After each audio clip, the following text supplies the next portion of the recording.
بسم الله الرحمن الرحيم نحمده ونصلي على رسوله الكريم أما بعد فأعوذ بالله من الشيطان الرجيم بسم الله الرحمن الرحيم فلولا نفر من كل فرقة منهم طائفة ليتفقهوا في الدين ولينذروا قومهم إذا رجعوا إليهم لعلهم يرجعون صدق الله مولانا العظيم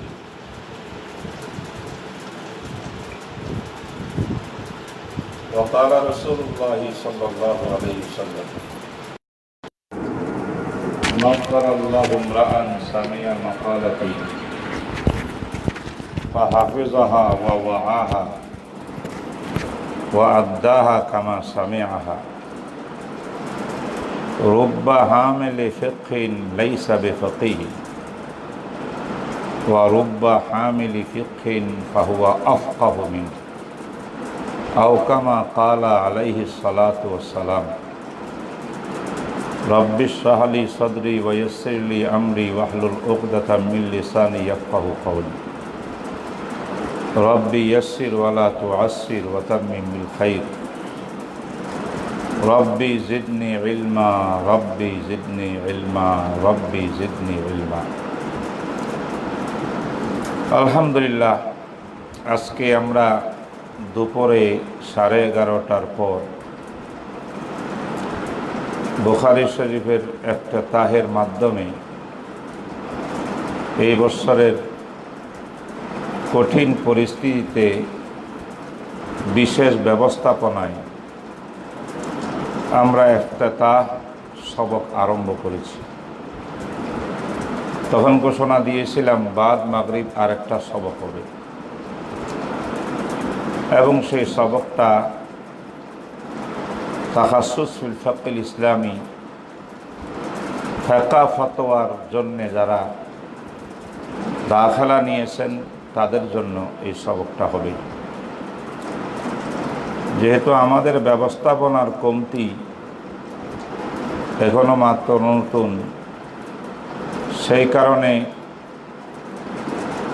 public লাইভের মধ্যে আসি আমার কথা বলা লাগতেছে, নাইলে শুধুমাত্র ছাত্ররা শুনতে পারে সেই ব্যবস্থা করে আমরা আলোচনা করতাম।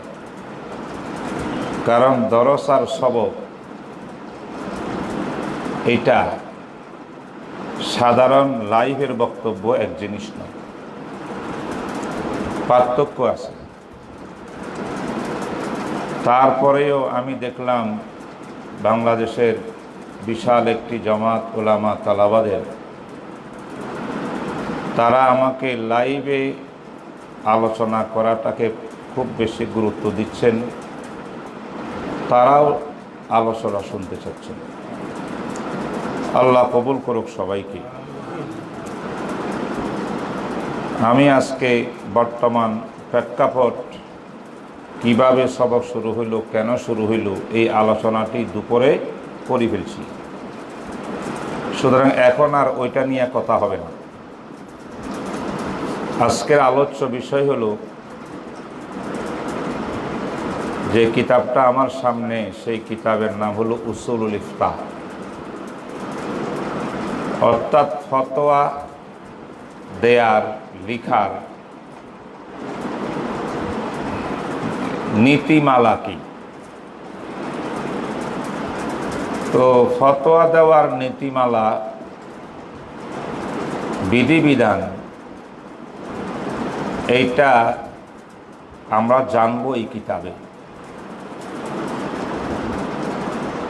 কিন্তু ফতোয়ার এই কিতাবটা আমাদের তাখাসসুস ফিল ফিকহিল ইসলামীর একাধিক মাদ্দা বিষয়বস্তুর নেশাবের সিলেবাসের একটা অংশ হইল উসুলে ইফতাহ। এখানে দুইটি কিতাব একসঙ্গে পড়ানো হবে, শরহু উকুদি রসমিল মুফতি আল্লামা শামী রহমতুল্লাহ আলাই আর উসুলে ইফতা আল্লামা তকি উসমানী হাফেজাহুল্লাহ তাআলা। উভয়টাকে আমি মিলাই দেব, দেখবা ইনশাআল্লাহ। কিছুক্ষণ এখান থেকে পড়ব, আবার এটার অবশিষ্ট কথা ও কিতাব থেকে পড়ব। এইভাবে আমরা উভয়টি কিতাবকে এক বিষয়বস্তু বানাব। তো যেহেতু তাখাসসুস ফিল ফিকহিল ইসলামীর একটা মাদ্দা হইল উসুল ইফতা, আজকে বিশ্ববাসী জানা দরকার প্রথমে উসুলে ইফতা জানার আগে তাখাসসুস ফিল ফিকহিল ইসলামী এইটা কি জিনিস। আমাদের দর্শে নিজামিতে শুরু থেকে নিয়ে দাওরায়ে হাদিস পর্যন্ত এটা হলো বাজাবেতা দর্শিয়াত, সর্বোচ্চ জামাত হলো দাওরায়ে হাদিস।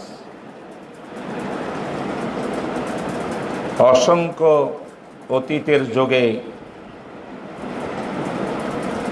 দাওরা হাদিসের পরে আবার তাখাসসুস নামে কিছু ছিল না, এটা অনেক পরে আবিষ্কার হয়েছে।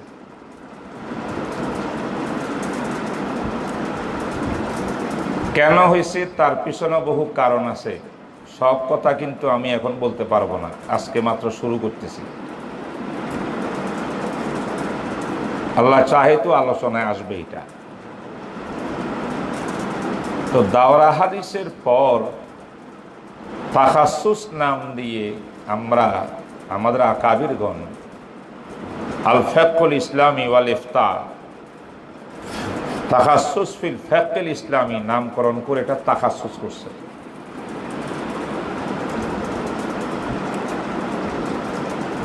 এইটার পাশাপাশি আরো কত তাখাসসুস বর্তমান যুগে আসছে।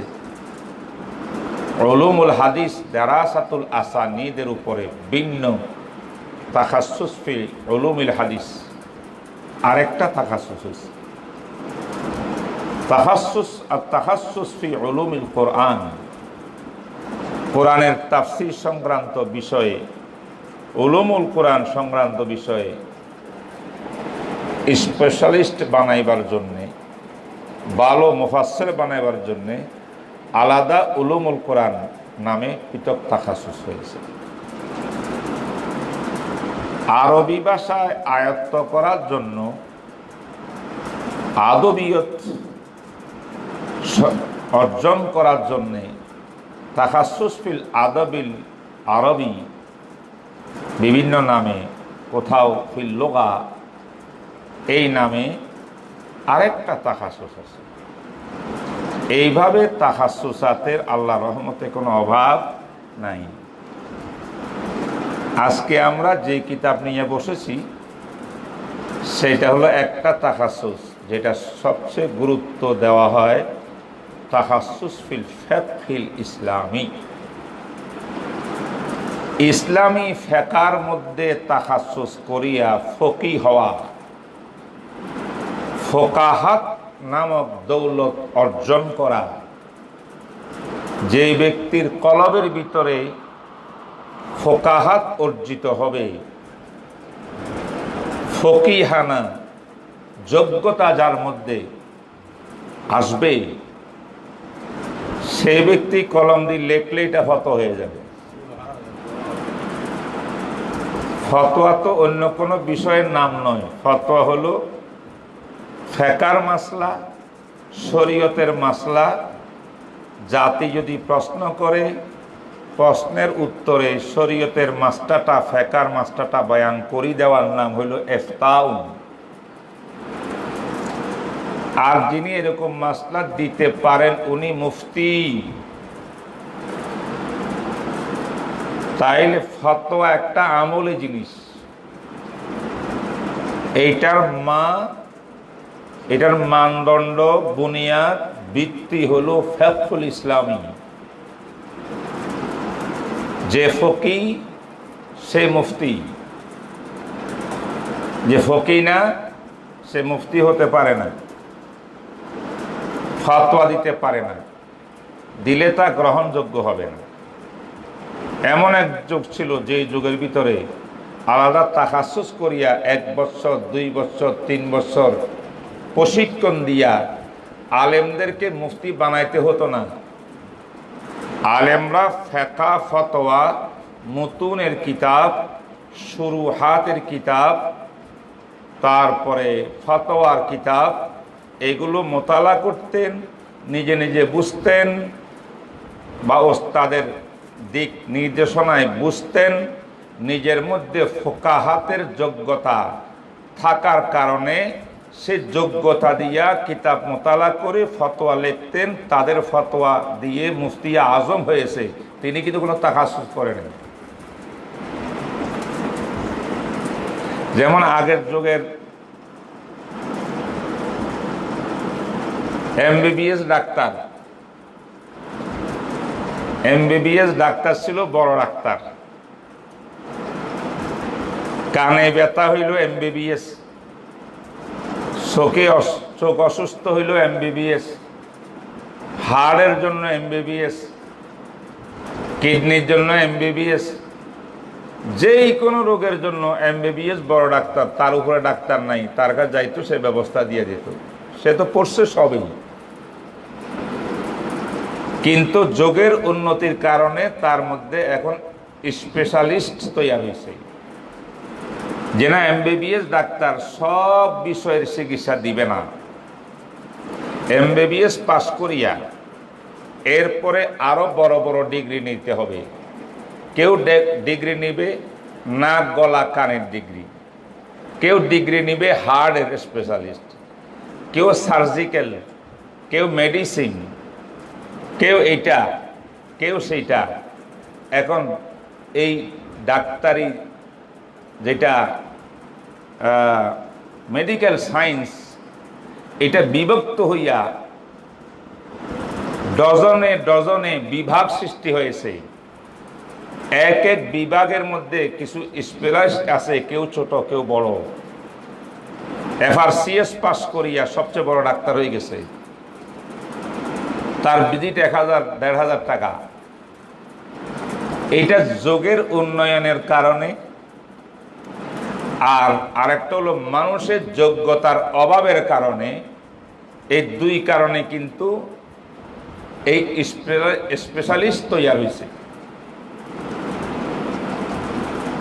কারণ যে যুগে এমবিবিএস একজন ডাক্তারের সব রোগের চিকিৎসা দিতে পারত, বর্তমান যুগে এমবিবিএস পাস করিয়া কিন্তু সে নিজেরটাও বুঝে না, অন্যান্য সাবজেক্ট তো বুঝবে দূরের কথা।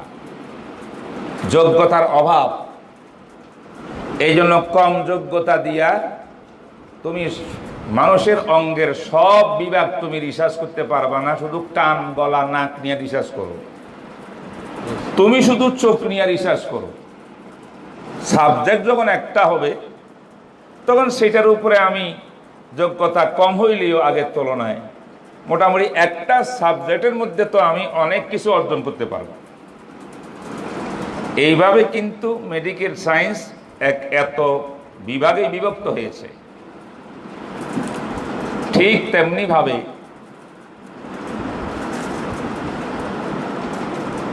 হযরত আশরাফ আলী থানভী রহমতুল্লাহ আলাইহির যুগ, ফকিহুন নফস হযরত গঙ্গোহীর যুগ,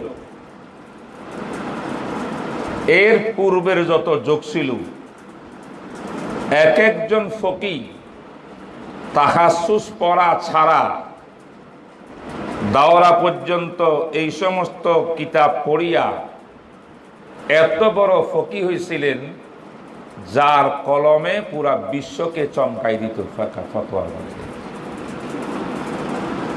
আজকে আমার দেশে ডজনে ডজনে তাখাসুস করিয়া প্রত্যেক তাখাসুসে 5-7 বছর রেখেও যেই যোগ্যতা বর্তমান অর্জিত না হয়, এই সমস্ত যোগ্যতা আমাদের বুজুর্গরা শুইয়া শুইয়া পত্রিকার মতো এমনি কিতাব পড়েই তাদের কাছে যোগ্যতা এতে বেশি চলে আসছে। তো আমাদের বর্তমান যোগ্যতা ইস্তেদাদ কমতির কারণে সব বিষয়ে আপনি পারদর্শী হতে পারবেন না। হারফনি হিঁচে নিস। ফার্সি একটা কথা আছে, হারফনি হিঁচে নিস। যে বলবে আমি অলরাউন্ডার, ফেকা দেন আমি 1 নম্বর, হাদিস দেন 1 নম্বর, তাফসির দেন 1 নম্বর, আদব দেন 1 নম্বর, সব ফর্ম আমি পারি, এর অর্থ হলো কিছুই পারে না, কিছুই পারে না। সব কিছু অল্প অল্প পারে। তো নিমে মোল্লা খাতরাই ইমান, কমপ্লিট সে ফেকাও ভালল না, ফতোয়া দিলেও ভুল করবে, হাদিস পড়াইলেও ভুল করবে, তাফসির করলেও ভুল করবে। এই জন্য মুরব্বীরা বলছেন হারফনি হিঁচে নিস। তাই প্রত্যেকে একটা একটা ফর্ম করে যোগ্যতা অর্জন করো। বড় ওই ফনার বিষয়বস্তুর উপরে তোমার যথেষ্ট জ্ঞান আসবে, এটাকে নিজের জীবনে অভিজ্ঞতার আলোকে এটাকে তেজ ধারাইতে ধারাইতে এই সমস্ত কিতাব পড়তে পড়তে লিখতে লিখতে বড়দের আন্ডারে ফতোয়া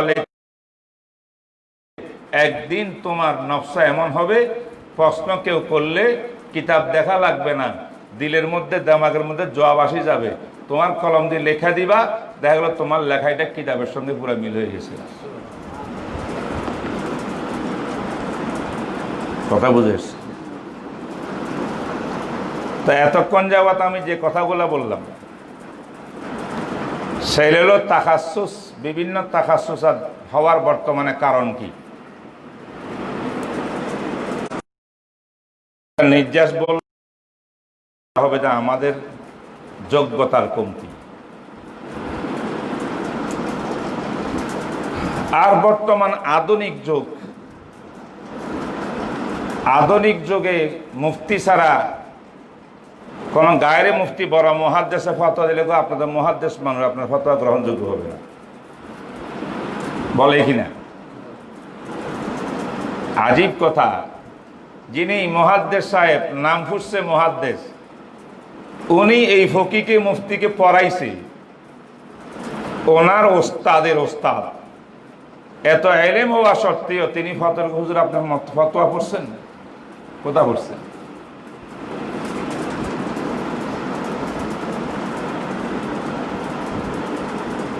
এই কারণে এখন ফতোয়া দেওয়ার জন্য বাংলাদেশের তালেব ইলমরা দারুল ইফতা তাখাসসুসিল ফিকার ভিতরে ভর্তি হওয়ার জন্য পাগল। কেন? তাখাসসুসিল ফিকার মধ্যে ভর্তি হতে পারলে পড়াশোনা যাই হোক না হোক কোন রকম 1 বছর কাটাতে পারলে হুজুর তো অবশ্যই একটা সনদ আমাকে দিয়ে দিবে। 1 বছরের ইফতা পড়িয়া সনদটা নিয়া এবার মিম্বরে বসিয়া দেখাবো, দেখেন আমি মুফতি ও দারুল ইফতার থেকে ফতোয়া পাস করিয়েছি। এবার সবাই তাকে মুফতি ডাকবে। এই সমস্ত নফসের অবৈধ চাহিদা পূরণের জন্য আজকাল হাজার হাজার ছাত্ররা তাখাসুস করতেছে। আল্লাহ এদের সবাইকে মাফ করুক। তাখাসুস এই জন্য পড়বে না তোমার নামে মুফতি আসবে, তাখাসুস এই জন্য পড়ো ফিকার মধ্যে অনেক কিছু জানার বাকি। হেদায়ে আখিরাত পর্যন্ত যা কিছু পড়েছি এটা আমার ফিকার জন্য যথেষ্ট না। আমার মেধা কম, বর্তমান যুগে সব বিষয়ে আমি অভিজ্ঞ মাহের হতে পারবো না। কমপক্ষে ফিকার ভিতরে আমি ওস্তাদের কাছে পড়িয়া 2-3 বছর সময় লাগাইয়া ফিকার যত কিতাব আছে, মুতুন আছে, শুরুহাত আছে, ফতোয়ার কিতাব আছে, সব কিছু পড়ে ফতোয়ার উপরে পড়তে পড়তে মোতালা করতে করতে এক সময় আমাকে ফতোয়ার লেখার কায়দা শিখাবেন, পদ্ধতি শিখাবেন, উসুল শিখাবেন, উসুলে ইফতা শিখাবেন। সব কিছু শিখিয়া এইগুলাকে আমলের নিয়া আমি তখন ফতোয়া লেখা আরম্ভ করব। এটা হলো ট্রেনিং কোর্স। একজন বিজ্ঞ মুফতির সামনে ইনি দেখবেন, সহি করে দেবেন, এভাবে করতে করতে লিখতে লিখতে যত তুমি ফতোয়া লিখবা তত শত শত কিতাব তোমার দেখা লাগবে, ডজনে ডজনে কিতাব তোমার মোতালা করা লাগবে, নাহলে তুমি দলিল কোত্থেকে আনবা। এইভাবে কিতাবের উপরে ঘাঁটতে ঘাঁটতে ঘাঁটতে ঘাঁটতে এক সময় একটা যোগ্যতা চলে আসবে যে আল্লাহর ফজলে আল্লাহ পাক তোমার দিল কলব খুলে দেবে, তুমি একজন বড় মুফতি হয়ে যাবে। দারুল ইফতায় ভর্তি হইলেই এক সপ্তাহ পরে চিঠি আসতো মুফতি সাহেব বলিয়া, মাত্র ছাত্রটা নতুন, ক্লাসও আরম্ভ হয় নাই, দারুল ইফতায় ভর্তি হয়েছে, মা বাবার চিঠি লিখছে, বন্ধু বান্ধব চিঠি লিখছে, মুফতি অমুক সাহেব। তো এখন পিয়নে আসিয়া মুফতি অমুক সাহেব তালাশ করে, এদারার মধ্যে তো এই নামে কোনো মুফতি নাই, তখন চিঠি ফেরত দেওয়া হয়। আর রাস্তার থেকে যাইয়া সে কয় আসলে চিঠিটা তো আমার, মুফতি তো লিখছিলাম ফতোয়া বিভাগে আমি ভর্তি হয়েছি, ভবিষ্যতে তো মুফতি হব, এই জন্য আগে লিখে ফেলছি। এই সমস্ত বাদরামি যারা করে এদের এখলাস নাই, এদের জন্য কিন্তু দারুল ইফতা আসে নাই, ফাকুল ইসলামী আসে নাই।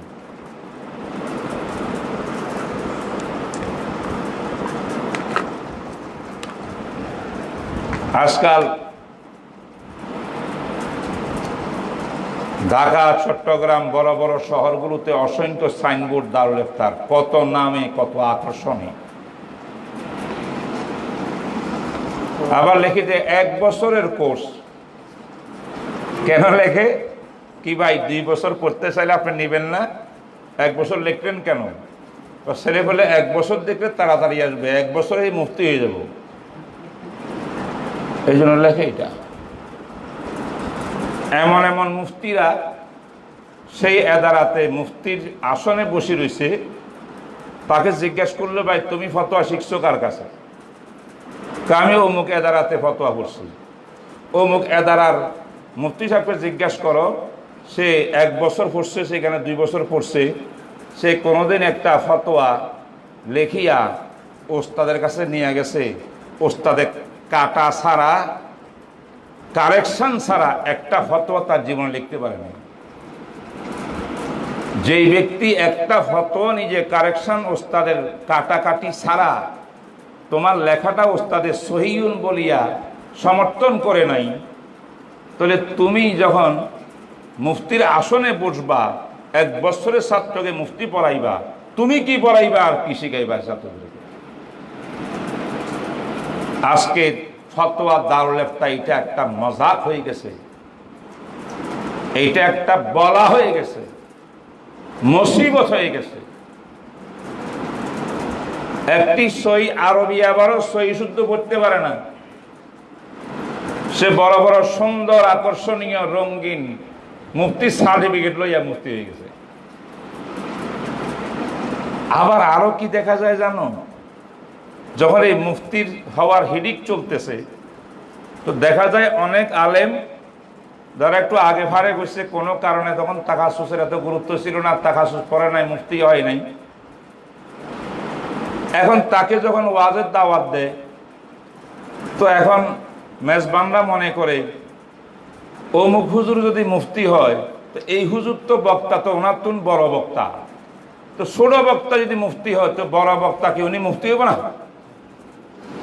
তো এবার লেখা দেয় মুফতি অমুক সাহেব, এ প্রথম লিখলু, একজনের দেখা দেখি 10 জনের লেখে মুফতি অমুক সাহেব, মুফতি হইতে হইতে সে ফাটি গেছে মুফতি, এ দাঁড়ালে তার কাছে দাঁড়িয়েও যায় নাই। অসংখ্য আলেমের নামে মুফতি শব্দ ছড়াই দেওয়া হয়েছে বর্তমানে, যাদেরকে আমি ব্যক্তিগতভাবে চিনি, তারাও জানে তারা জীবনও দাঁড়ালে তৎপরে নাই। কারণ মানুষে মনে করে মুফতি মানি মাওলানা সব, তুমি মাওলানা, কেউ মনে করে মুফতি মানি বক্তা সব। আল্লাহর পানা, এটা একটা বিপদ আমাদের উপরে। তাই বেফাকুল মাদারিসুল আরবিয়ার মধ্যে আমরা সিলেবাস কমিটির মিটিং করছি, কিভাবে এই ফিতনা রোধ করা যায়। এটা তো মানব জাতির সঙ্গে বিরাট ধোঁকা হচ্ছে আমাদের। আমি তো নিজে 2 বছর রাখিয়াও এত কড়াকড়ি, এত সিস্টেম দারুল ইফতার মধ্যে 6-7 জন ওস্তাদ সার্বক্ষণিক বসে থাকে, এত কিছুর পরেও মন মতো যোগ্য মানুষ এখনো বের হয় না, খুবই কম। যারা আমাদের এখানে পরীক্ষা দেওয়ার সাহস রাখে না, এমন ছাত্র আরেকখানে যাইয়া 1 বছরের কোর্সের ভিতরে ভর্তি হইয়া ক্লাস না করিও সে সার্টিফিকেট পাইয়া মুফতি কেমনে হয়। এইখানেও তো মুফতি তৈরি হয় না।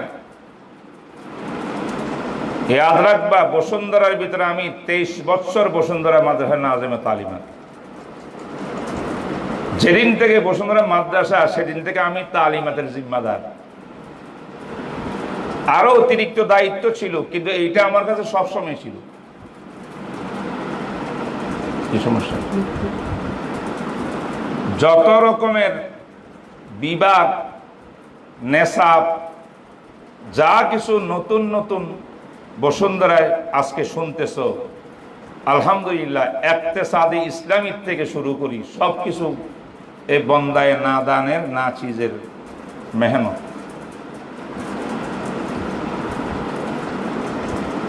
ফকিহুল মিল্লাত হযরত মুফতি আব্দুর রহমান সাহেব রাহিমাহুল্লাহ তাআলা রাহমাতান ওয়াসিআ, আল্লাহ হযরতের মাকবারাকে নূরে রহমত দ্বারা ভরপুর করে। আমাদের আকাবের চলে গেছেন আমাদেরকে ছাড়ি। মানুষ দুনিয়ার থেকে যাওয়ার পরে বুঝে আসে কি ছিলেন, আমরা কদর করতে পারি নাই।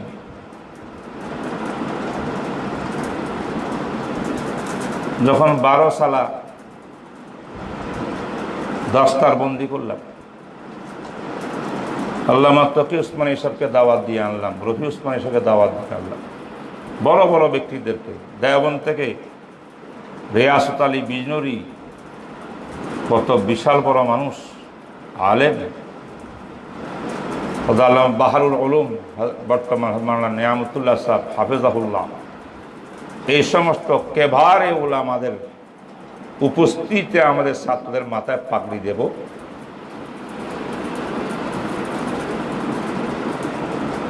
অনুষ্ঠানের আগে যখন দস্তার বন্দির প্রস্তুতি চলছে, খাস বৈঠকে আলোচনা করতেছি। আমরা তো 12 বছর পর্যন্ত কারোকে সনদ দিই নাই। সনদ ছাড়াই বসুন্ধরাতে 12 বছর চলছে, 12 বছর সনদ ছাপাই নেই। এখন দস্তার বন্দির মধ্যে যদি সঙ্গে একটা সনদ না দিই, ছাত্ররা মন খারাপ করবে। তো সব বিভাগের সনদ রেডি করছি। হযরত ফকিহুল মিল্লাতের সঙ্গে বৈঠক করতেছি, হুজুর এই করছি, এই করছি, এই লেখা লিখছি, এটা সনদের এবারত। হুজুর আমার এবারত না দেখি আর সনদ না দেখে বলে দিলেন, কোন দাওলেপ্তার ফাজেলকে মুফতি শব্দ সনদে লিখবা না।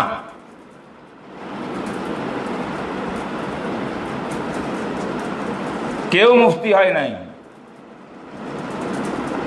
2 বছর মেহনত করিয়া ফতোয়া দেওয়ার তরিকাটা শিখছে, কিছুটা ফেকা ফতোয়ার সঙ্গে সামান্য তার সম্পৃক্ততা সৃষ্টি হয়েছে।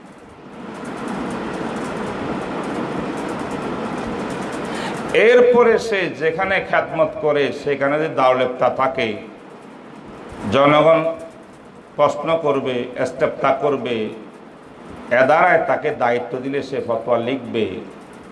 লিখতে লিখতে 5-7 বছর ফতোয়া লিখিয়া এই ফতোয়া কি লিখিল এগুলার নকল আমাদের কাছে পাঠাবে। আমরা দেখব তার জবাব কেমন।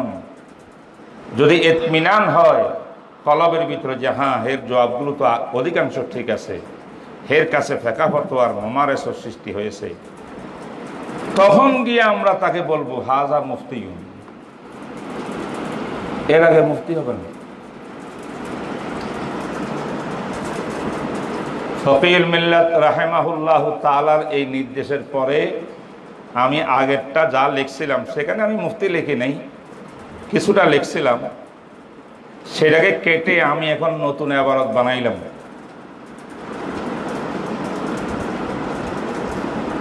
ইন্নাহু কাদ ওয়াসালা দিরাসা ফি মারকাজিনা আল হাবিব ফি কিসমি তাখাসসুস ফিল ফিকহ আল ইসলামি লিমুদ্দাতি সানাতাইন ওয়া নাজাহা ফি ইখতিবারিহি সানাবি বিতাকদির কাযা ওয়ালাহু মুমারাসাতুন জাইয়িদাতুন ফিল ফিকহি ওয়াল ফাতাওয়া। তার সঙ্গে ফিকহ ফতোয়ার একটা সম্পর্ক মোটামুটি সৃষ্টি হয়েছে। এই হলো ইবারত, এখনো আছে। সনদ যেটা তৈরি করছি সেটাই এখনো চলতেছে। কথা বুঝো নাই? আমাদের এই মার্কাজুল শেখ জাকারিয়া 9 বছরে পড়ছি আমরা, নাকি 9ম বছরে পড়ছি।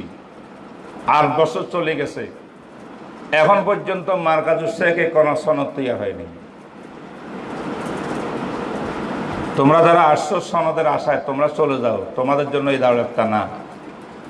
এখানে সনদের কোনো কাজ নেই।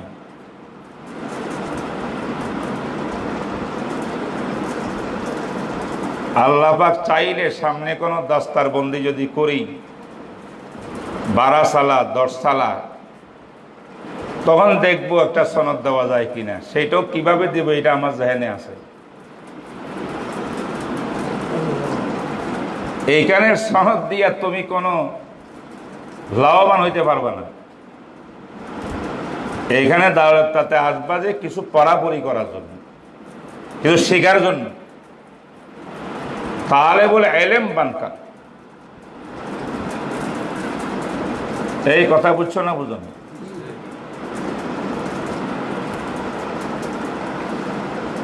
অনেক কথা বললাম, তোমাদেরকে নিরাশ করে দিছি একরকম, কিন্তু এটা বাস্তবতা। নিরাশ হওয়ার জন্য কথাগুলা বলতেছি না, একটা বাস্তবতা বলতেছি। প্রত্যেকে নিজের গেরিবান নিজের বুকের মধ্যে হাত দিয়া বলো, তোমার কাছে কি কি যোগ্যতা আছে তুমি একজন মুফতির কাতারে দাঁড়াইবার জন্য। 2 বছর পড়ার পরে তোমার অবস্থা কতটুকু সৃষ্টি হয়েছে। আমরা দোয়া করি আল্লাহ পাক তোমার জেহেন খুলে দেন, তোমাকে জমানার বড় মুফতি বানাই দেন। একটা বাস্তবতা তো আছে, এটা একদিন 2 দিনে হয় না, এটা দীর্ঘদিন চলতে হয়।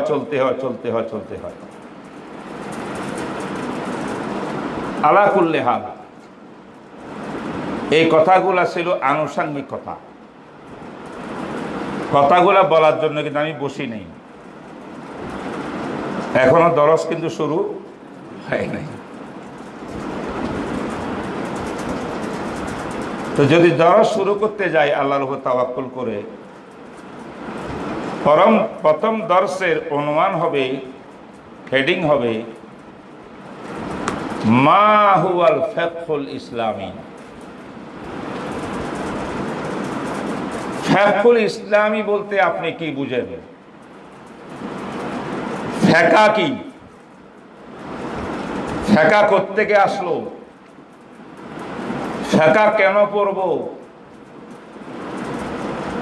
আল্লাহর বান্দা, রসুলের উম্মত, আল্লাহর কালামের নাম কোরআন, রসুলের বাণী ফেলের নাম সুন্নাহ আর হাদিস। পুরা উম্মত তো কোরআন মানি চলবে, সুন্নাহ আর হাদিস মানি চলবে, ফিকহ কেন?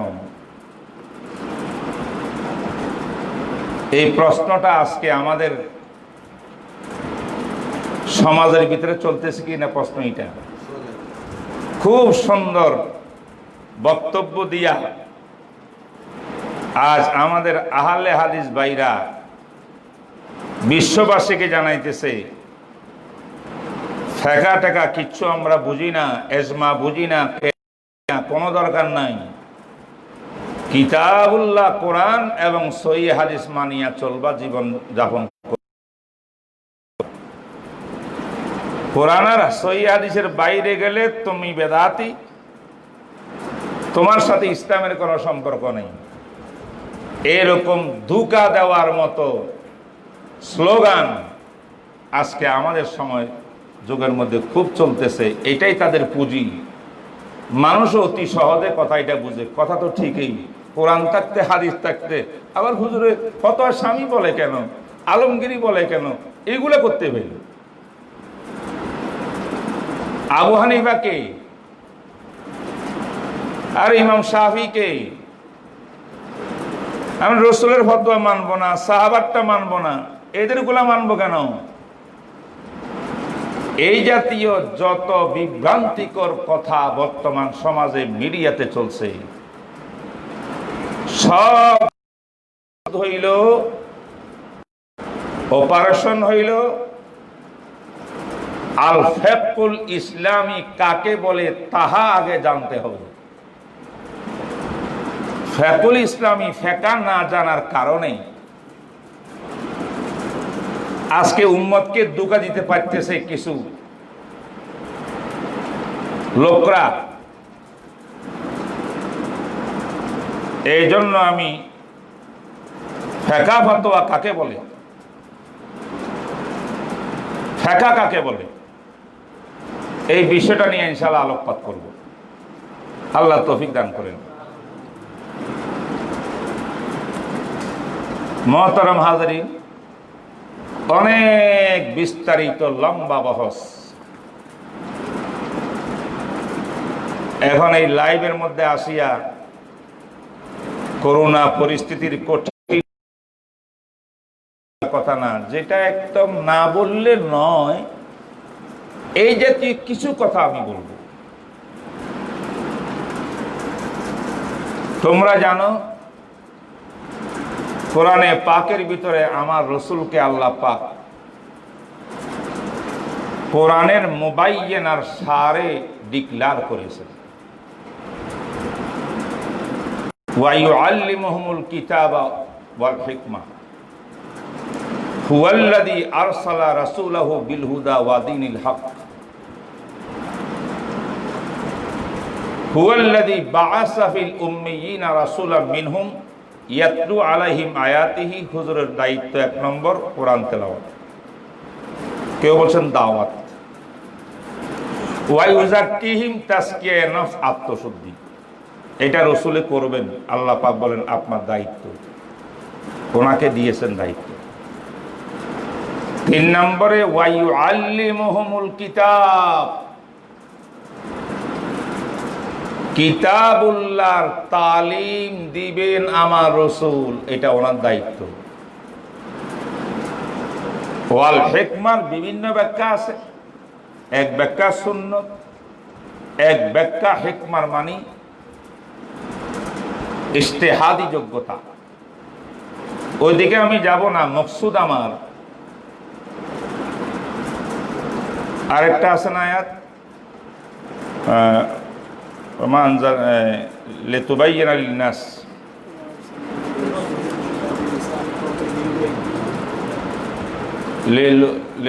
লিয়ুবাইয়িনা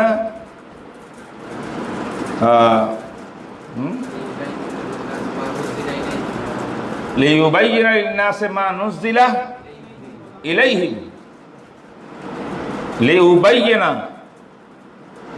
কোরআনের বয়ান, বিশ্লেষণ, ব্যাখ্যা রসুল করবেন মানব জাতির জন্য, মানব জাতিকে কোরআনের ব্যাখ্যা শিক্ষা দিবেন। কোরআন হইল আল্লাহর কিতাব, রাসূলুল্লাহ সাল্লাল্লাহু আলাইহি ওয়াসাল্লাম হইলেন মুআল্লিমুল কোরআন, মুবাইয়িনুল কোরআন, মুশাররিহুল কোরআন। রসুলের দায়িত্ব হলো কোরআনের শরহ করা, কোরআনের বিশ্লেষণ দেওয়া, কোরআনের বায়ান দেওয়া, ব্যাখ্যা দেওয়া, কোরআনের ইজমাল অস্পষ্টকে সুস্পষ্ট তাফসীর করা, কোরআনে কারীমের ইশারা ইঙ্গিতকে বিশ্লেষণ করা। তাই আল্লাহ পাক বাইতুল্লাহ শরীফের ছাদের মধ্যে কিতাবটা, কোরআনটা নাজিল না করে দিয়া রসুলের কলবের মধ্যে নাজিল করছে।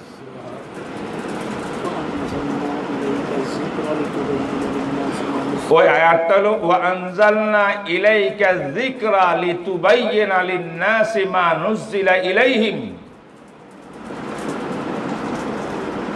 থাকবে নি মনে থাকবে কোন সূরা? সূরা নাহল 44 নম্বর আয়াত। পরিষ্কার।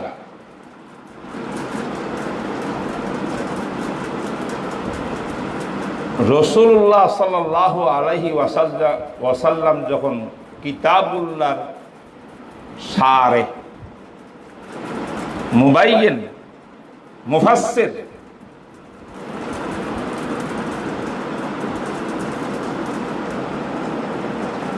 তাই উনি যত আয়াতের দ্বীনের ব্যাখ্যা করেছেন, রাসূলের 23 সালা জীবনের সমস্ত বয়ানগুলো, ভাষণগুলো, এগুলো সব কোরআনে কারীমের তাফসীর। কোরআন হইল মতন, রাসূলুল্লাহ সাল্লাল্লাহু আলাইহি ওয়াসাল্লামের 23 সালা জীবনের সমস্ত বয়ানাত, এগুলো কি তাফসীর।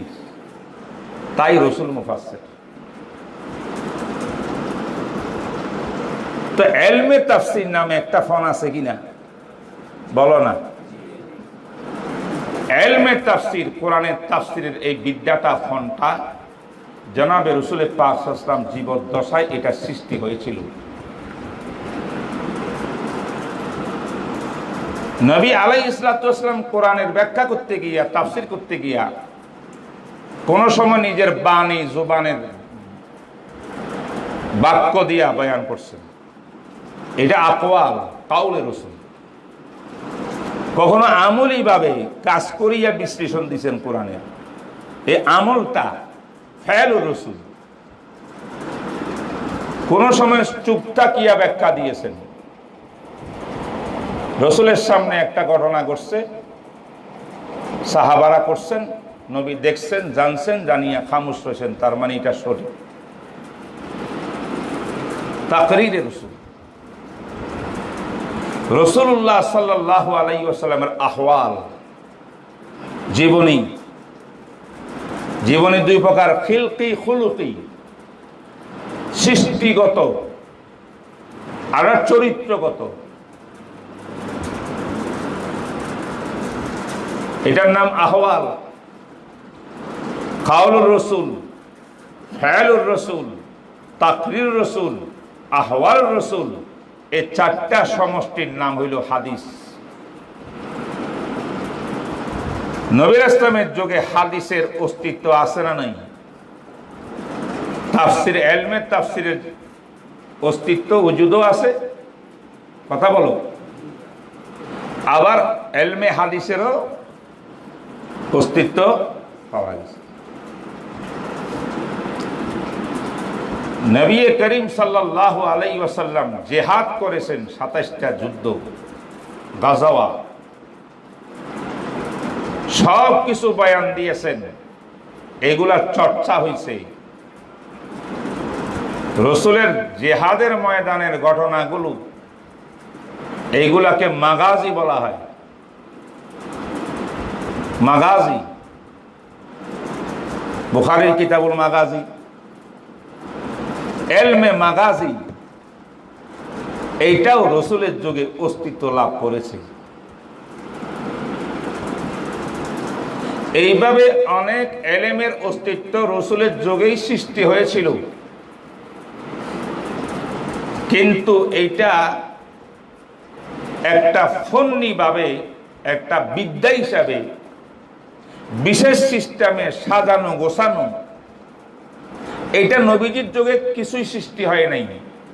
এবং কি কিতাবতে হাদিস, হাদিস পর্যন্ত লেখা হইলেও বিক্ষিপ্তভাবে লেখা হয়েছিল। এটা পরবর্তীতে কিতাবী আকারে গেছে ওমর ইবনে আব্দুল আজিজ জমানা 100 বছর পরে। পড়ছেন না আপনারা? এই 100 বছরের পরে ইলমে হাদিসের উপরে কিতাব লেখা হয়েছে, হাদিসের কিতাব। এটার মধ্যে তারতিব হয়েছে বাব বাব, অধ্যায় অধ্যায়, অনুচ্ছেদ অনুচ্ছেদ। এটা আরো পরে হয়েছে। সহিহ জয়ীফের মধ্যে পৃথককরণ হয়েছে, আরো পরে হয়েছে। আউয়ালু জামিইন লিল হাদিস ওয়াল আসারি ইবনু শিহাবিন আমিরুন লাহু উমরি আউয়ালু জামিইন আলাল আবওয়াবি জামাআতুন ফিল আসরি যুকতিরাবি কাইবনে জুরাইজিন ওয়া হুসাইমিন ওয়া মালিকিন ওয়া মা'মারিন ওয়া ওয়ালাদিল মুবারাকি আউয়ালু জামিইন বিইখতিসারি আলা সাহিহি ফাকাতিল বুখারী। এই যে এলমে হাদিসের লেখালেখি কিতাবি শেকলে একটা বিদ্যা হওয়া, এটার মধ্যে আবার একযোগে জয়ীফ সহি সব হাদিসকে একত্রিত করে দিছে। আরেক যোগে কিছু ওলামায়ে কেরাম আসছেন, প্রত্যেক বিষয়বস্তু অনুযায়ী হাদিসকে তারতিব দিছে। আরেক যোগের কিছু মুহাদ্দিস আসছেন, সহি জয়ীফের মধ্যে বাছাই করছেন। এইভাবে শত ধরনের আনওয়াউ মুসান্নাফাতিল হাদিস, হাদিসের বিদ্যার বিভিন্ন প্রকার এসেছে অনেক পরে। নবী আলাইহিস সালাতু ওয়াস সালামের যুগে বেশি থেকে বেশি লেখা ছিল। এখানে একটা হাদিস, এখানে আর একটা হাদিস বিক্ষিপ্তভাবে, বাস এটা কেতাবতে হাদিস ছিল, তাদবিনে হাদিস ছিল না, ছিল। তেমনি ভাবে তাফসীর লেখা হইতো। এইটাও কোনো ফন্নি ভাবে রসুলের যুগে, সাহাবার যুগে হয় নাই, অনেক পরে এটাকে একটা বিদ্যা হিসাবে ঠিক করা হয়েছে। মাগাজিও তাই, ফন সবটাই রসুলের যুগে ছিল, কিন্তু একটা বিদ্যা আকারে পৃথক স্বতন্ত্র একটি নিয়মতান্ত্রিক ভাবে তরতিব সিরিয়াল বাই একটা ফন কিন্তু রসুলের যুগে সৃষ্টি হয়নি। এবার বুঝেন ফেকার কথা বলি একটু। রাসূলুল্লাহ সাল্লাল্লাহু আলাইহি ওয়াসাল্লামের জমানায় ফেকাহ ছিল, বলেন ফেকাহ।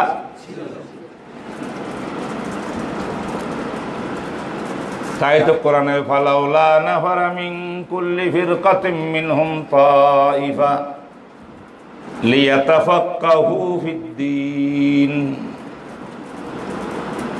লিয়াতাআল্লামু ফিদ্দীন বলা হয় নাই কোরআনের মধ্যে, তাফাক্কু ফিদ্দীন।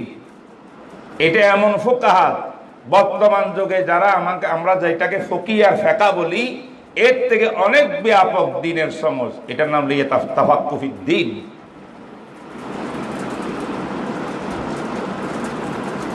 জনাবে রাসূল পাক সাল্লাল্লাহু আলাইহি ওয়াসাল্লাম সাহাবীকে বুকে জড়াই ধরিয়া দোয়া করছেন, আল্লাহুম্মা ফাক্কিহুদ্দীন ফাক্কিহু ফিদ্দীন ওয়া আল্লিমহু তাওয়ীল।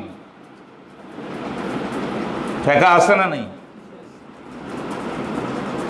মান ইউরিদিল্লাহু বিহি খায়রান, বলেন ইউফাক্কিহু ফিদ্দীন।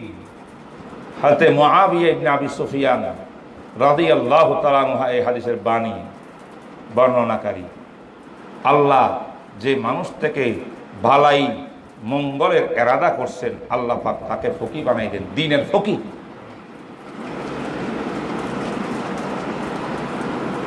যে হাদিসটা পড়েছিলাম সেটাও আছে, নাযযারাল্লাহু ইমরাআন সামিয়া মাকালাতি,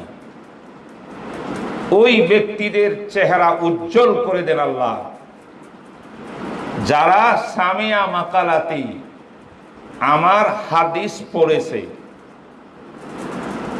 বাজাবেতা পরাপরির পদ্ধতি অনুযায়ী যোগ্য ওস্তাদের কাছে দোজানো হইয়া এলেম নিয়েছে,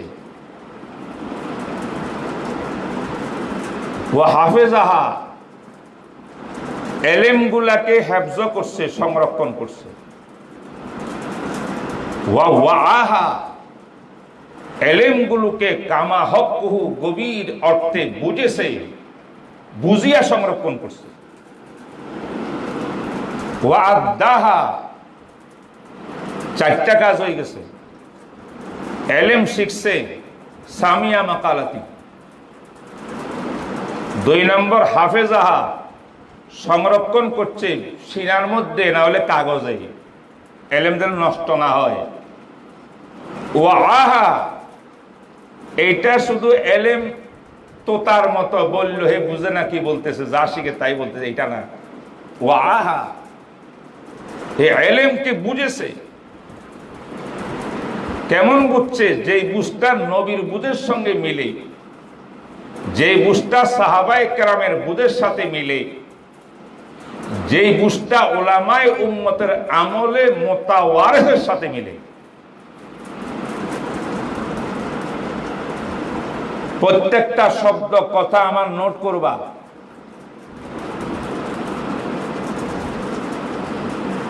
কোরআন হাদিসের ব্যাখ্যা যারা দিবেন,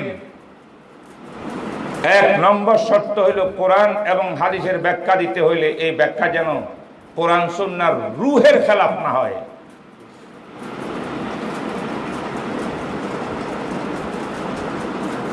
কোরআন সুন্নাহ একটা রূহ আছে। গভীর জ্ঞানী আলেম যারা, উলিল আমরি মিনকুম, তারা জানা আছে এর খেলাফ না হইতে হবে। নবী আলাইহিস সালাতু ওয়াস সালামের কোন জীবনের বাণী আমলের বিপরীত না হতে হবে। সাহাবায়ে কেরামের আমলের বিপরীত না হতে হবে। পরবর্তী জেনারেশন যারা আছে সাহাবার পরে, এদের মধ্যে উম্মতে মুসলিমার, আকসার উম্মতে মুসলিমার আমলে মুতাওয়ারিস, যেটা লাগাতার উম্মত, পুরা বিশ্বের উম্মতে মুসলিমা যে আমলটাকে, যে কাজটাকে, হুকুমটাকে আমলীভাবে রূপান্তরিত করে আসতেছে, কেউ কোনদিন প্রশ্ন তোলে নেই, ধারাবাহিকভাবে। এটার নাম আমলুল মুতাওয়ারিস। এর বিপরীত না হইতে হবে। এই চারটা জিনিসের বিপরীত না হইয়া পক্ষে হইলে এটা সহিহ তাফসীর, আর এই চারটার বাহিরে হইলে এটা তাফসীর বিরায় মন গড়া ব্যাখ্যা। আনুষঙ্গিক কথাটা বলি ফেললাম। তো কি বলতেছিলাম মনে আছে কি আপনাদের? চারটা গুণাবলী হাদিসে। এলেম শিখছে, হেফজ করছে, সুরক্ষা করছে। ওয়াহা, বুঝের মতো বুঝছে এলেমকে, যে বুঝটা কোরআন হাদিসের রূহের খেলাফ নয়, যে বুঝটা রাসূলের কোন হাদিসের বিপরীত নয়, যে বুঝটা সাহাবায়ে কেরামের কোন আমল বাণীর বিপরীত নয়, যে বুঝটা উম্মতে মুসলিমার আমলে মুতাওয়ারিসের বিপরীত না, এটার নাম হলো বুঝ। ওয়াহা আল ফাহমুল আমিকুস সহিহুস সালিম। কি বলছেন? আল ফাহাম আল আমিক আস সহিহ আস সালিম। তারপরে 4 নম্বর কাজ কি? ওয়া আদাহা কামা সামিআহা। এটাকে কি করছেন? কবরে চলে যান নাই এলেমের জাহাজ নিয়া, দুনিয়া থাকতে থাকতে এটা প্রচার করতে করতে শিক্ষা দিতে ওদের কাছে পৌঁছা দিছে। এটা আমানত।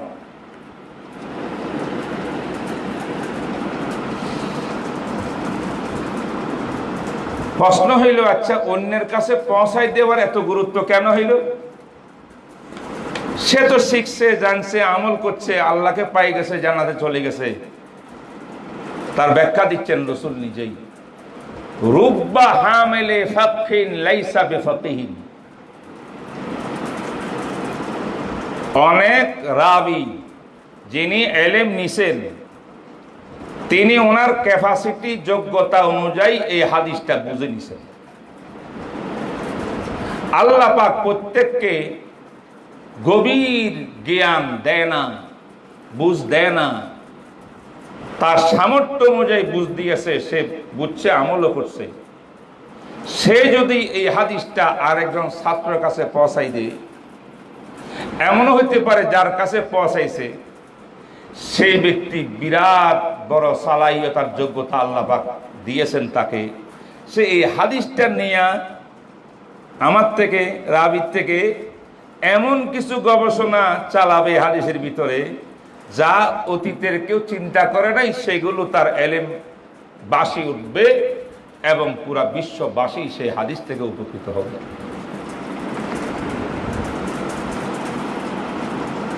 তো নবীজি প্রশংসা করেছেন, তুমি ইলম নিয়ে ঘুমাই যাইও না, কবরে চলে যাইও না, অন্যের কাছে পৌঁছাও, কারণ হতে পারে যার কাছে পৌঁছাইছো সেই ব্যক্তি তোমার থেকে বড় ফকিহ হওয়ার কারণে পুরা জাতির জন্য আল্লাহ পাক ওহীর মাধ্যমে যে কোরআন হাদিস দিয়েছে পুরা বিশ্ব মানবতার মুক্তির পথ সনদ হিসাবে, এই মুক্তির ব্যবস্থা এই হাদিসের মধ্যে আছে।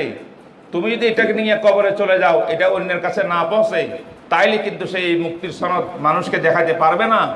তা অন্যের কাছে পৌঁছাও, সে যদি ফকিহ হয় এই হাদিস থেকে হাজার হাজার মাসলা বের করিয়া মানব জাতিকে সঠিক আল্লাহর পথ দেখাতে পারবে। এখানে ফকিহ আর ফেকার গুরুত্ব আছে না নাই? কথা বলো। তাইলে কোরআনেও ফেকার কথা আছে, হাদিসেও ফেকার কথা আছে, ফেকার গুরুত্ব আছে। আরো শত শত হাদিস কোরআনের আয়াত আছে। আমি সামান্য তোমাদের কাছে আলোচনা করব। সময় যেহেতু অনেক লম্বা হয়ে গেছে, আমিও দেরিতে পৌঁছেছি, সংক্ষিপ্তভাবে সামনের কথাগুলো গোছাই দিই, তারপর দ্বিতীয় বিশ্লেষণ শুরু করব।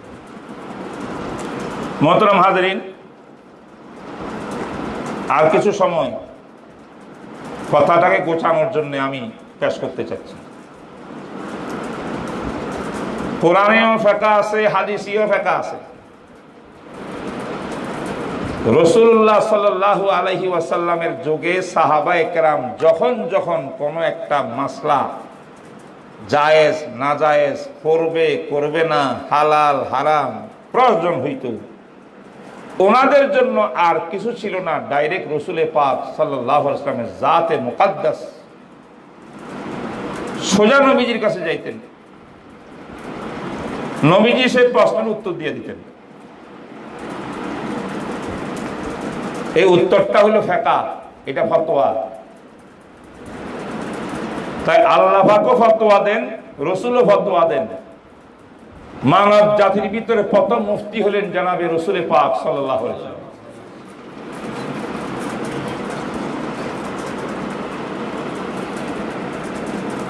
কিন্তু বর্তমান যুগে ফেকা নামে যে একটা এলেম আছে, উসুলে ফেকা আছে, এই ধরনের ফন বিদ্যার আকারে সেই যুগে ছিল না। ওই যুগে সাদা মাটা ফেকা ছিল। সাহাবী নামাজ পড়ছেন, চলে যাচ্ছেন, রাসূল বলে দিকে আসো, সল্লি ফাইন্নাকা লাম তুসল্লি, তখন নামাজ হয় নাই, আবার নামাজ পড়ো।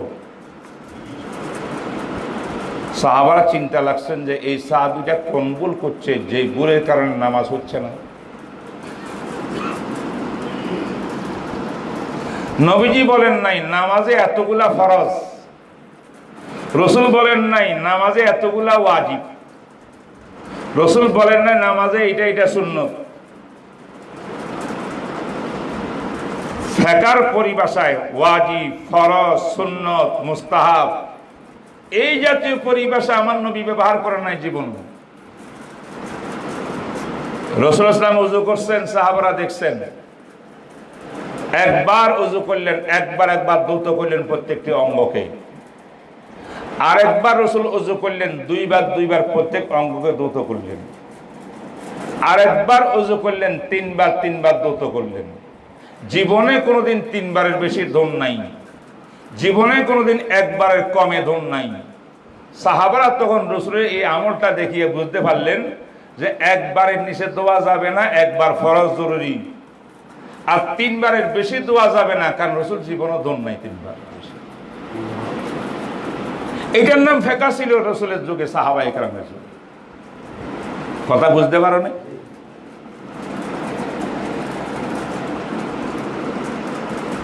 রাসূল এক সাহাবীকে বলছেন, ফাইজা ইনতাকাসতা মিন যালিকা শাইয়ান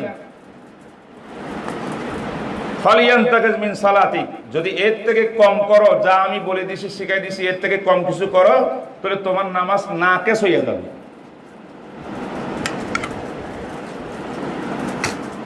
আমি ব্যাখ্যা দিলে অনেক লম্বা হয়ে যাবে, মোট কথাটা বুঝাতে চাইলাম। ফেকা রাসূলের যুগে ছিল, আল্লাহ নবী নিজে ফতোয়া দিতেন, ফিকহের মাসলা হালাল হারাম জায়েজ না জায়েজ করো না করো বলতেন। কিন্তু ফিকহের পরিভাষা যেটা ইসতিলাহ, ফরজ, এটা ওয়াজিব, এটা সুন্নাত, এটা মাকরুহ তাহরিমি, এটা মাকরুহ তানজিহি, এমন কথা রাসূলে বলেন। সাহাবায়ে কেরামও ইজতিহাদ করতেন, আরেক ভাষায় ফিকহ আবিষ্কার করতেন রাসূলের যুগে। তোমরা অনেক হাদিস পড়ছো নবী ইসলামের জীবদ্দশায় সাহাবারা ইজতিহাদ করছে কিনা, কথা বলে না। বনু কুরাইজা যাওয়ার সময় পথের মাঝখানে সাহাবীরা দুই দল হয়েছে কিনা? এক দলে বলছেন না, আসরের নামাজ এখানে পড়বো, টাইম শেষ, ইন্না সালাতা কানাত আলাল মুমিনিনা কিতাবুম মাওকুতা, কোরআনে তো নির্ধারণ করে দিয়েছে, তাই এর বেশম করা যাবে না। যদিও রাসূলে বলছিল আসরটা ওইখানে পড়ার জন্য, আমরা বের হতে লেট হয়ে গেছে, আমরা নবীজিকে পরবর্তীতে ওজর বলে দেব, কিন্তু তাই বলে কোরআনের খেলাফ যাইতে পারবো না, নামাজ পড়তে হবে। আরেক দল বলছেন যে আমার নবী বলছেন আলা লা তুসাল্লু সালাতাল আসরি ইল্লা ফি মসজিদে বনি কুরাইজা, মসজিদে বনি কুরাইজা গিয়েই তোমরা আসর নামাজ পড়বা।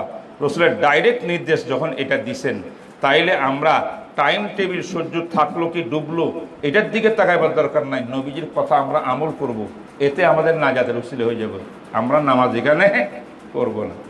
ইজতিহাদ দুরকম হয়েছে কিনা? হয়েছে কিনা?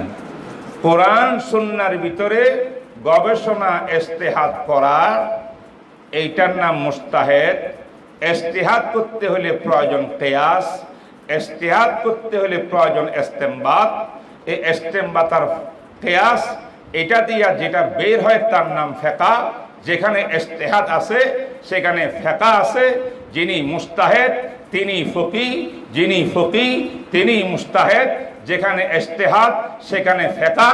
তাই সাহাবায়ে কেরামও রাসূলের যুগে ফিকহ আবিষ্কার করেছে। বুঝলেন? মুআজ ইবনে জাবাল রাদিয়াল্লাহু তাআলা আনহু বলছেন, মুআজ ইয়ামানে যান। লম্বা কাহিনী, আমি এটা বলবো না এখন। রওনা হয়ে গেছে রাসূল হুকুম পালনার্থে, কান্নাকাটিও চলছে। রাসূল বলছিলেন যে আমাকে আর নাও পাইতে পারো, কে রাসূলের নির্দেশ চলে যেতে হবে। রাসূল ডাকছেন, মুআজ দাঁড়াও, কাইফা তাকযি, তুমি তো ইয়ামানে বসিয়ে আমি নবীকে পাইবা না। সেখানে যদি মুসলমানের কোনো জিজ্ঞাসা আসে তার জবাব তুমি কেমনে দিবা? আকযি বে কিতাবিল্লাহ, ফাইলাম তাজিদ, কিতাবুল্লাহ না হইলে কেমনে দিবা? বে সুন্নতে রাসূলিল্লাহ। বহুত আচ্ছা। ফাইলাম তাজিদ লা ফি কিতাবিল্লাহি ওয়ালা ফি সুন্নতে রাসূলিল্লাহ, কোরআনেও নাই হাদিসে নাই, তখন কি করবা? তখন মুআজ বলছিলেন, আজতাহিদু বিরাই ওয়ালা আলু, ত্রুটি করব না। আমাকে আল্লাহ যে ফোকাহাত দিছে, ফিকহের যে যোগ্যতা দিছে, বুঝ দিছে, আপনার সোহবতে থাকি যা শিখছি, আমি একজন মুজতাহিদ, সেই ইজতিহাদ ফিকহের যোগ্যতা দিয়ে কোরআন সুন্নাতে গবেষণা করে আমি তার জবাব ঠিক করে দেব।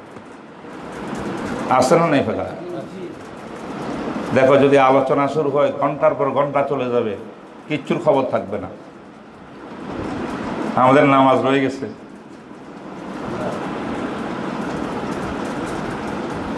এখনো কথা গোছাতে পারলাম না। কি প্রমাণ হইল রাসূলের যুগে ফিকহ ছিল কি ছিল না? নবীজি নিজে ফিকহ আবিষ্কার করছেন, নিজে ফিকহ ফতোয়া দিচ্ছেন। আরেক ভাষার নবীজি ইজতিহাদও করছেন। এটা বলতে গেলে অনেক লম্বা কাহিনী। এটা এমন একটা বিষয়বস্তু, রাসূল ইজতিহাদ করছেন, এই বিষয়টা বুঝলে ইসমতে আম্বিয়ার মাসলা সমাধান হয়ে যাবে। আজকে বিভিন্ন চিন্তাবিদরা আমার নবী সমালোচনা করে, আম্বিয়া কেরামের সমালোচনা করে, তাদেরকে নিষ্পাপ মানতে প্রস্তুত না, দোষ ধরে সমালোচনা করে, এমন ইসলামী চিন্তাবিদ এই দুনিয়াতে আছে না নাই? মাওলানা মওদুদী সাহেব বলছেন যে আল্লাহ পাক রব্বুল আলামিন নবী আলাইহিস সালামের থেকে इस्मत के पर्दा को भी हटा कर उससे गुनाहें सरजद करते हैं ताकि दुनिया को पता चले कि ये बंदा है, ये अल्लाह नहीं है, खुदा नहीं है। रसूल खुदा नय, खुदार बंदा, এটা বুঝাবার লাইগা ইসমতের পর্দাটা ছায়াটা উঠাই দিয়া নবী থেকে গুনাহ করাইতেন। এটা জনাব মাওলানা মওদুদী সাহেবের ইবারত। অথচ আমাদের আহলে সুন্নাত ওয়াল জামাতের আকীদা হলো আম্বিয়া کرام নিষ্পাপ মাসুম। বুঝেন নাই? সমস্যা কোথায় হয়েছে জানো? একটু করে বলি। সমস্যা হয়েছে এখানে, কোরআনে কোন কোন জায়গায় আয়াত পাইছে আল্লাহ পাক আমার নবীকে ধমক দিছেন, মধুর সুরে বন্ধু বন্ধুকে কি দিছেন? ধমক। মা কানা লিন নবী আন ইয়াকুনা লাহু আসরা হাত্তা ইউসকিনা ফিল আরদ ইউরিদুনাল হায়াতাদ দুনিয়া ওয়াল্লাহু ইউরিদুল আখিরাহ। আমার নবীর জন্য মোটেও ঠিক হয় নাই। মা কানা লিন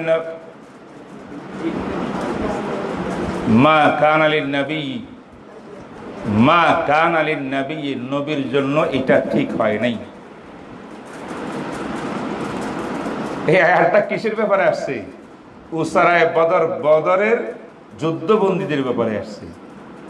গাজওয়ায়ে বদরে যারা গ্রেফতার হয়েছিল 70 জন, তাদেরকে কি রেহাই দিয়ে দিবে, না টাকা লইয়া ফিদিয়া লইয়া দিয়ে দিবে, না এদেরকে হত্যা করবে? নবীজি সাহাবায়ে কেরামের সঙ্গে পরামর্শ করছিলেন তো। হ্যাঁ, উমরে বলছিলেন যে হত্যা করা হোক। আবু বকর সিদ্দিক বলছিলেন যে ইসলামের প্রথম জেহাদ, আল্লাহ এদেরকে ইসলামের দৌলত নসিব করতে পারে, হত্যা না করা হোক, এদেরকে টাকা পয়সা নিয়ে হলো ছেড়ে দেন। তো আবু বকর সিদ্দিকের মেসাল হলো ইব্রাহিম নবীর মতো। হ্যাঁ, আর ওমর ইবনে ফারুকের মেসাল হইল মুসা আর নূহের নবী। রব্বি লা তাযার আলাল আরদি মিনাল কাফিরিনা দাইয়ারা। এরা আমার কথা শুনে না, আল্লাহ ধ্বংস করে দেন। নবী আলাইহিস সালাতু ওয়াস সালাম রাহমাতুল লিল আলামিন আবু বকর সিদ্দিকের পরামর্শকে তারজিহ দিয়েছেন, ফিদিয়া দিয়া ছেড়ে দিলেন। এবার আল্লাহ পাক আয়াত নাযিল করে আমার নবীর জন্য ফিদিয়া দিয়া ছেড়ে দেওয়াটা ঠিক হয় নাই। তার মানে রসুল দোষ করছে। তো মাওলানা মওদুদী সাহেব বলেন আল্লাহ কোরআনে কই নবী ঠিক করে নাই, ভুল করছে, তাইলে নবীর সমালোচনা করলে দূর দূরলে অসুবিধা কোথায়? কথা কো। ওয়ালা তুসাল্লি আলা আহাদিম মিনহুম মাতা আবাদান ওয়ালা তাকুম আলা কবরি। উবাই ইবনে সালুলের জানাজা রাসূল পড়াইছিলেন নি? ওমরে বাধা দিছিল কিনা? বুখারী হাদিসে আছে না নাই? তো নামাজ পড়ার পরে আল্লাহ কয় হুজুর এটা কি করলেন? ভবিষ্যতে আর কোনোদিন মুনাফিকদের জানাজা পড়া দূরের কথা, তাদের মাইয়ে যেখানে দফন হয় তার দ্বারে কাছেও যেতে পারবে না। ওয়ালা তাকুম আলা কবরি। তো দেখা যায় রাসূল ভুল করছে জায়গায় জায়গায়। তো উনি মাসুম আর নিষ্পাপ কেমনে হলেন? প্রশ্ন বুঝছো কিনা? আমি কিন্তু প্রশ্ন করতেছি আর মাওলানা মওদুদী সাহেবের দলিল পেশ করতেছি। তোমরা এটা লইয়া ঘুমাই গেলে আর বিশ্বাস করিয়া ঘুমাই গেলে পরদিন বেঈমান হইয়া মরবা। এটা মারাত্মক দুকা, এলেমের কমতি। এইগুলা ছিল আম্বিয়া কেরামের ইজতিহাদ। রাসূল ইজতিহাদ করেছেন। ইজতিহাদের মধ্যে ভুল ভ্রান্তি হতে পারে, তো ভুল হইলেও কি গুনাহ হবে? তাহলে ইসমতের পর্দা সরাই নিয়ে গুনাহ করছেন আপনি বলতেছেন। আরে নবীরা গুনাহ করলে নবী কেমনে হলো? এটার বিরাট একটা বিশ্লেষণ আমার কাছে আছে। আমি এটা ছাত্রদেরকে চেষ্টা করি এটা আমি দেওয়ার জন্য। এই মজমুনটা পুরা বিষয়টা দেখি তুমি মুখস্থ করো, পুরাপুরি বুঝতে পারো, পুরা জীবনের জন্য ইসমতে আম্বিয়ার মাস্তা সমাধান ইনশাআল্লাহ তাআলা। তবে এটা আজকে বলা সম্ভব না। মনে রাখবা মধু সাহেব যে কথাগুলো বলছে আয়াত দিয়ে পেশ করলাম, এগুলা সব ভুল ব্যাখ্যা করছে।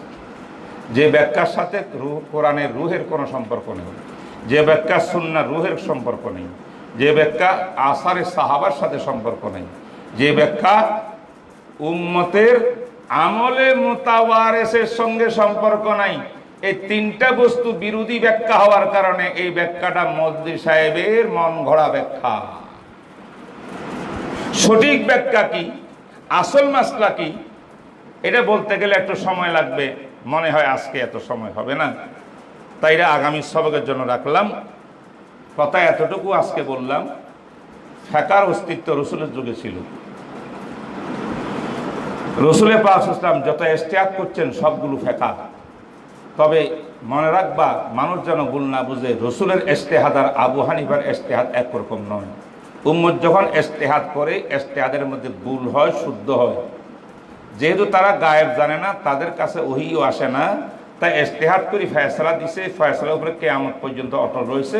কিন্তু আল্লাহর নিকট এই সিদ্ধান্তটা ভুল ছিল। তারপরেও আল্লাহ পাক বলেন ফালাহু আজরুন ওয়াহিদ, এক সওয়াব তাকে দেওয়া হবে। আম্বিয়া কেরাম আমার নবী যে ইজতিহাদ করছেন, সে ইজতিহাদ কিন্তু ফুকাহাদের ইজতিহাদের মতো না। আমার নবী যত জায়গাতে ইজতিহাদ করছেন, যদি কোনো কোনো সময় ভুল যদি হইতো, সেই ভুলকে আল্লাহ পাক শুধরাইয়া সহি শুদ্ধ করিয়া দুনিয়ার ভিতরে আমার নবীর কথাকে শুদ্ধ করে দিয়েছেন। আমার আল্লাহ ভুলের উপরে থাকতে দেন নাই। এটা হলো আম্বিয়া কেরামের ইজতিহাদ আর উম্মতের ইজতিহাদের কি পার্থক্য। এটার বিস্তারিত বয়ান ইনশাআল্লাহ আগামী দরসে দেওয়া হবে। তাহলে আগামী দরসটা আমাদের রয়ে গেল ইসমতে আম্বিয়ার উপরে। এই কথাটা বললে আমার স্মরণ হবে, আমি এখান দিয়ে কথা চালাবো। আজকে এতটুকু হইল। আমরা তাখাসসুসুল ফিকহুল ইসলামী দরসের জন্য বসেছি। ফিকহুল ইসলামী কি জিনিস এটা আমি বুঝাবার জন্য অনেক কথা বাকি রয়ে গেছে। আজকে এতটুকু বললাম। কোরআনেও ফিকহের কথা আছে, নবীজির হাদিসেও ফিকহের কথা আছে, রসুল নিজেও ইজতিহাদ করি ফিকহ অবলম্বন করেছেন, সাহাবায়ে কেরাম ফিকহ অবলম্বন করেছেন, এবং সাহাবায়ে কেরাম নবীর উপস্থিতির মধ্যে অনেক ইজতিহাদ করেছেন। আর নবীজির ইন্তেকালের পরে সাহাবাদের কাছে প্রচুর মাসলা আসছে পুরা দুনিয়ার থেকে। প্রত্যেক মাসলা ইজতিহাদ করে করে, যেখানে ইজতিহাদের প্রয়োজন, যেখানে কোরআনে ডাইরেক্ট আছে সরি, সেখানে কোরআন মোতাবেক ফতোয়া দিয়েছেন। যেখানে হাদিসের মধ্যে স্পষ্ট আছে হাদিস অনুযায়ী ফতোয়া দিচ্ছেন। যেখানে কোরআন হাদিসে স্পষ্ট নাই, সেখানে গবেষণা করে করে সাহাবায়ে কেরাম ফতোয়া দিচ্ছেন। এই জন্য আল্লামা ইবনুল কাইয়্যিম জাওজিয়া রাহমাতুল্লাহ আলাইহি বলেছেন, 1,24,000 সাহাবায়ে কেরামের ভিতরে প্রায় 133 জন বা 39 জন সাহাবী ছিলেন মুফতি, যারা মুজতাহিদ ছিলেন, ফতোয়া দিতেন। এদের ফতোয়া ইজতিহাদের ভিত্তিতে অবশিষ্ট সাহাবা তাবিঈনরা তাদের থেকে মাস্টারিয়া নিয়ে আমল করতেন। তাহলে এরা ছিলেন সেই যুগের বড় বড় মুজতাহিদ ফকিহ। ফিকহ সাহাবায়ে কেরামের দৌরের ভিতরে প্রচুরভাবে আসিল। তাবিঈনের যুগের মধ্যে ফিকহ ছিল, তবে তাবিঈনের যুগের মধ্যে ফিকহ ছিল। সব ফিকহগুলো সর্বশেষ আবু হানিফা, ইমাম শাফি, ইমাম মালিক, ইমাম আহমদ বিন হাম্বল, এই 4 ইমামের কাছে গিয়ে সাহাবা তাবেঈনদের ইজতিহাদগুলো একত্রিত হয়েছে, নবীজির ইজতিহাদ একত্রিত হয়েছে, হইয়া এই 4 ইমাম 4 ভাগে বিভক্ত হইয়া পুরা বিশ্ববাসীকে কোরআন সুন্নাহ রসুলের আদর্শ সাহাবাদের আদর্শের সেই বিষয়গুলো উম্মতের কাছে পৌঁছাইছেন। কিয়ামত পর্যন্ত উম্মত এই 4 মযহাবের কোন এক মযহাবকে আমল করলে, ফলো করলে, তাকলিদ করিয়া জীবন চালাইলে সেই ব্যক্তি ওই ইমামের ব্যাখ্যা মোতাবেক কোরআন সুন্নাহ সাহাবাদের আসর অনুযায়ী আমল করতে পারবে। আর যদি 4 ইমামের তাকলিদ ছেড়ে নিজের মন গড়া কোরআন হাদিস মানিয়া চলবো, পড়িয়া যা বুঝি তার উপর আমল করব, এমনকি দোহাই দিয়ে স্লোগান দেয়, সে নিজ পথভ্রষ্ট হবে, জাতিকে পথভ্রষ্ট করবে। এই কথাগুলো আর একটু বিস্তারিতভাবে ইনশাল্লাহ পরবর্তীতে বলবো। আজকে এই পর্যন্ত থাকলো, সময়ের অভাবে আর কিছু বলতে পারলাম না। আগামী সবক প্রত্যেকে শুরু হবে এটা বলবা, কালকেও মাগরিবের পরে চেষ্টা করব এই দরসটা নিয়ে আবার বসার জন্য। আল্লাহ পাক যা কিছু বললো ভুল ভ্রান্তি আল্লাহ পাক মাফ করুন। আর যে কথাগুলো সহি বলেছি এটার উপরে আমাদেরকে পুরা উম্মতকে জাতিকে আমল করার তৌফিক দান করুন। ওয়া মা আলাইনা ইল্লাল বালাগ ওয়া আখিরু দাওয়ানা আলহামদুলিল্লাহি রাব্বিল আলামিন।